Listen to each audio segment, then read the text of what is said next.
إن الحمد لله نحمده ونستعينه ونستغفره ونعوذ بالله من شرور أنفسنا وسيئات أعمالنا من يهدي الله فهو المهتد ومن يضلل فلا هادي له وأشهد أن لا إله إلا الله وحده لا شريك له وأشهد أن نبينا محمد صلى الله عليه وسلم. أما بعد, c'est un petit audio, on rappelle, par rapport à l'Aïd al-Adha. Aïd al-Adha, c'est la fête du sacrifice. Donc, quand Dhul Hijjah va rentrer, c'est-à-dire le mois qui suit Dhul Qa'da, ça va être mardi ou mercredi le premier de Dhul Hijjah. Celui qui a l'intention d'égorger un mouton, avant cette date-là, il doit faire attention à couper ses ongles, à se raser, parce qu'après, il ne pourra pas le faire. Comme les hajjaj, vous savez, quand on fait le hajj, eh bien c'est pareil, on doit se couper les ongles et tout ça, avant de rentrer dans la période de l'hajj. Donc ça, c'est un rappel important. Pour rappel aussi, l'obligation d'égorger une bête.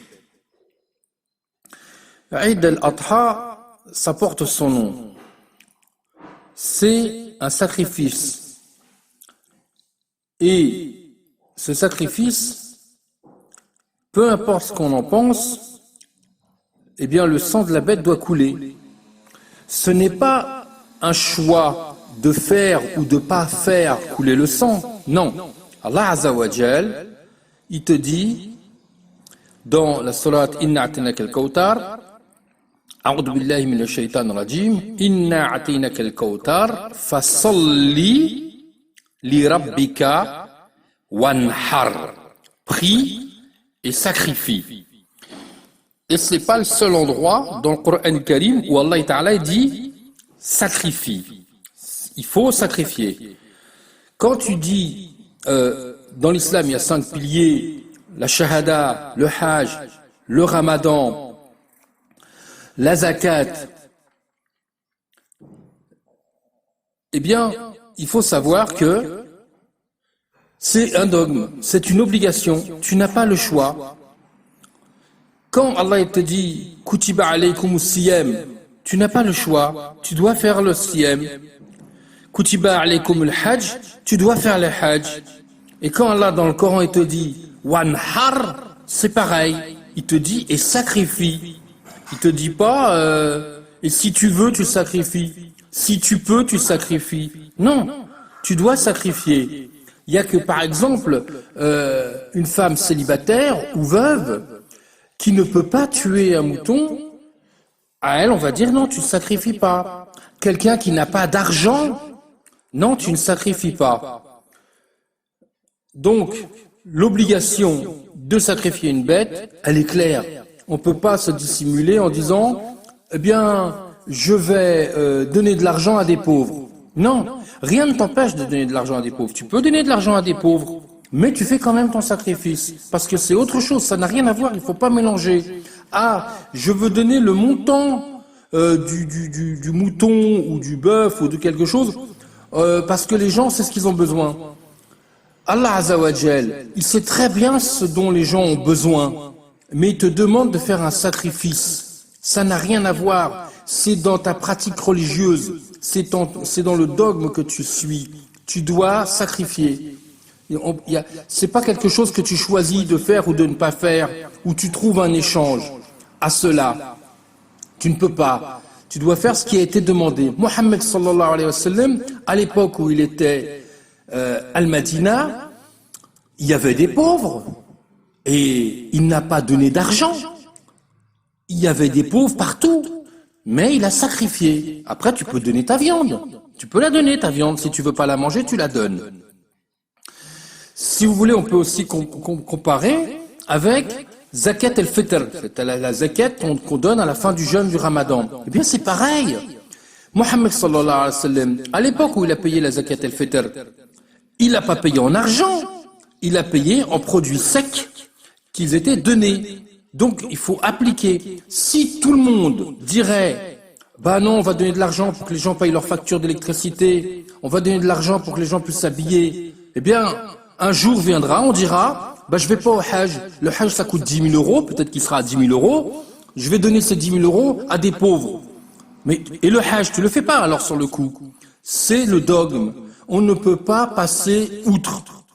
C'est comme la shahada, c'est comme le restant. Il faut bien se dire ça. Ensuite, je vais ouvrir une parenthèse sur les gens qui disent « Moi, je ne mange pas de viande, je n'aime pas faire de mal aux animaux. » Ya akhi, Allah Azza wa Jal, khalaqa tous les animaux qu'ils ont été créés, Allah il les a créés pour nous. Toute la végétation qui a été créée, Allah il l'a créée pour nous. L'oxygène, il est créé pour nous. Les poissons sont créés pour nous. C'est une karama min Allah. Allah Ta'ala, il nous donne une karama, eh bien on la prend. On ne la refuse pas. Maintenant, si tu me dis, lorsque je mange de l'agneau, ou du bœuf, ou de la viande, je suis malade, j'ai des vertiges, je vomis, j'ai des coliques, eh bien là, je vais te dire d'accord. Si pour ta santé, c'est mauvais, là on est d'accord. Tu n'es pas obligé de manger de viande. Même quand bien même que tu ne manges pas de viande, tu sacrifies. Tu vois, ça n'a rien à voir avec le fait de manger ou pas manger la viande. Tu sacrifies la bête. Le fait de dire, je ne consomme pas de viande parce que je suis végane ou végétarien ou quelque chose dans ce style-là. Il faut faire très attention, mes frères, à ce genre de position par rapport au dogme et par rapport à Allah. Allah, il te crée des choses et toi tu dis, je m'interdis de les manger. Allah Azza wa Jal, il nous a dit dans le Coran al-Karim qu'il avait maudit certains d'une autre religion parce qu'ils s'étaient interdit des choses que Allah avait autorisées. Il y en a, ils mangent pas les fruits de mer, mais Allah, il a autorisé les fruits de mer. Donc on ne peut pas interdire quelque chose qui nous est autorisé. Si je ne mange pas de viande, c'est peut-être parce que ça me rend malade, c'est peut-être pour quelque chose comme ça, d'accord. Mais on ne peut pas s'interdire de manger de la viande avec une pensée, même si c'est pas religieux. Mais la personne, elle va dire, par exemple, je vais prendre un détail, dans certaines compositions de biscuits, il y a une infinité de gras, de gras, de volaille ou de poisson ou n'importe quoi. Il va te dire, ah ben non, je peux pas manger ça parce que dedans il y a une partie de gras, de viande. C'est infime, c'est infime. Eh ben non, ça devient dogmatique. C'est comme si tu t'imposais une religion. Eh ben ça, c'est une bid'a. Allah Azza wa Jal, il n'aime pas les bid'a. Comme vous le savez, dans tous les discours, on dit que la bid'a, c'est une dalala, et que la dalala, elle amène à quoi? Elle amène à nar, elle amène à l'enfer. Donc il faut faire attention à toutes ces bid'a, toutes ces innovations qui nous sont placées dans l'esprit par d'autres religions. Il y a des religions où il est interdit de manger de la viande. Il y a des religions où ils ne mangent même pas des œufs. Mais là, on est en train d'atteindre le khir que Allah Azza wa Jal a donné à l'homme. Il faut réfléchir à ce qu'on fait. Il ne faut pas défier Allah. Jamais. Il ne faut pas défier Allah. Maintenant, si c'est pour des causes de santé, il est clair que la personne, elle doit faire attention à sa santé avant tout. Ensuite, je vais finir avec cette petite parenthèse. Lorsque je veux prendre un avis, lorsque je veux une idée du comportement que je dois observer dans ma religion, eh bien, je prends l'avis des ulama les plus reconnus, qui sont reconnus par l'ensemble de la communauté musulmane et par l'ensemble des ulama. Vous voyez, actuellement, nos références, c'est qui? Eh bien, on prend des références comme Sheikh al-Albani. Sheikh al-Albani, c'est une référence dans le hadith. Il vient, il t'apporte un hadith sahih et il t'en parle et il le développe. C'est une référence qui est connue par tous les courants musulmans. Tous les courants musulmans reconnaissent Sheikh al-Albani. Si tu prends un hadith de Bukhari et de Muslim, si ce hadith il est relaté par Sheikh Ibn Uthaymin, c'est une référence. Si le hadith il est relaté par n'importe qui d'ailleurs, Ça restera une référence. Donc, lorsqu'on prend un avis, on prend parmi les ulama qui sont reconnus. Hein. On prend aussi, dans les plus anciens, Ibn Taymiyyah, hein, rahimahumullah wa radiyallahu anhum, c'est des références dans l'islam. Je prends actuellement sur les contemporains, ceux qui sont morts, mais il n'y a pas longtemps, Cheikh Ibn Baz.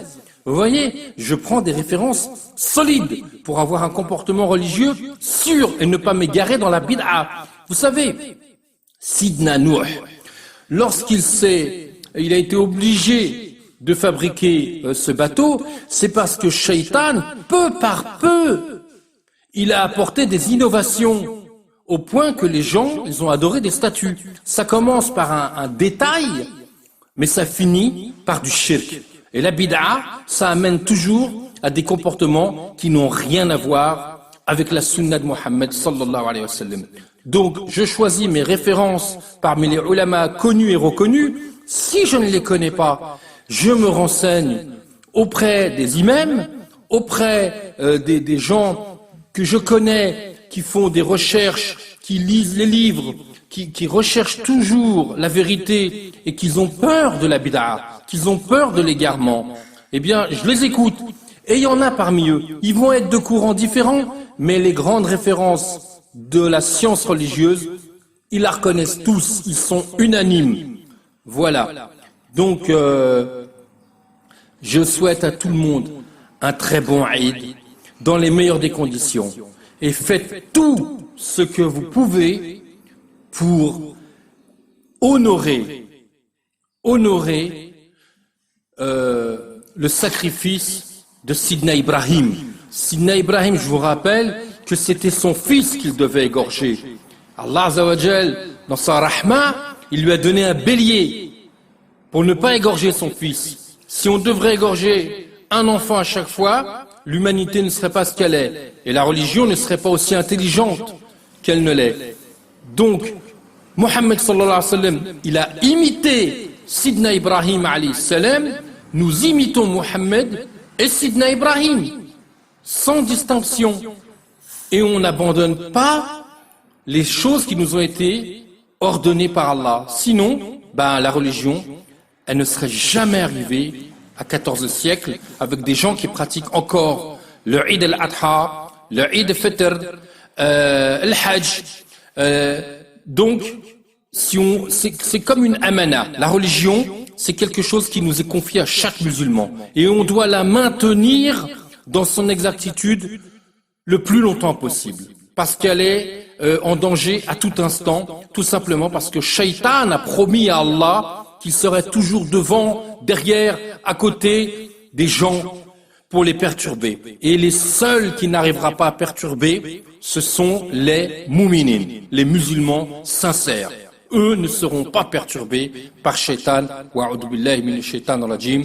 Allahumma salli ala Sayyidina Muhammad wa ala ali Muhammad kama sallaita ala Ibrahim wa ala Ibrahim. Allahumma barik ala Muhammadin wa ala ali Muhammad kama barakta ala Ibrahim wa ala ali Ibrahim fil alamin innaka Hamdul Majid. Subhana rabbika rabbil izzati amma yasifun wa salamun ala al mursalin walhamdulillahi rabbil alamin. Wa Inch'Allah, Aïdkoum Inkoun Moubarak. Je vous rappelle qu'il faut jeûner Yaouma Arafat et même les autres jours si vous pouvez, de faire quelques petits jeûnes comme ça entre le 1 et le 9, et bien profitez de faire le maximum de Hassanet, car les 10 jours qui arrivent, ce sont les plus beaux jours de l'année. Comme les 10 meilleures nuits sont celles qui sont les 10 dernières de Ramadan, les 10 plus beaux jours, eh bien, ce sont les 10 jours de Ashura. Assalamu alaikum wa rahmatullahi ta'ala wa barakatuh.